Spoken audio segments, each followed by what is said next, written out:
បាល់ទាត់បាល់ទះបាល់បោះលេងសីប្រឈមមែនទែនជាមួយនឹងរបួសក្រិចជើងឈឺជង្គង់អីជាដើមអញ្ចឹងសម្រាប់អ្នកដែលញៀនជាមួយនឹងកីឡាពិសេសមែនទែនកីឡាដែលគេមានរាប់ហ្នឹងណាបាទតែញៀនហើយគឺវេទនាណាឈប់មិនបានទេឈឺក៏ចង់ទៅដែរបាទអញ្ចឹងចង់ឲ្យដឹងតិចបើសិនជាមានការក្រិចកជើងបាទក្រិចកជើងហើយចាំបាច់ការសម្ភារគឺសំខាន់ណាស់ហើយព្យាយាមប្រើវិធីសាស្ត្រអក្សរ4 rise អង្គណា O I C E O គឺ rise ហ្នឹងហើយបាទសម្ភារឲ្យបានច្រើនបាទសម្ភារអាចមួយសប្តាហ៍ទៅ2សប្តាហ៍បាទ I គឺ eyes 72ម៉ោងដំបូងប្រើពាក្យតកកបាទ72ម៉ោងនោះពាក្យតកកបន្ទាប់មកចាំប្រើកម្ដៅដើម្បីស្អំកុំឲ្យវាហើម C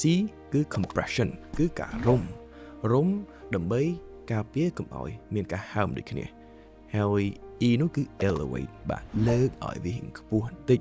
បាទលើកឲ្យខ្ពស់ដើម្បីបន្ថយការហើមការជឿចាប់ដូចគ្នាអញ្ចឹងនេះគឺជា technique ខ្លីៗ Rise ដើម្បីជួយអ្នកដែលញៀនកីឡាឈឺជើងក៏ទៅលេងថែមទៀតស្វែងរកនិងទិញផលិតផលសុខភាពដែលសុទ្ធនៅក្នុង Meet Dr. Shop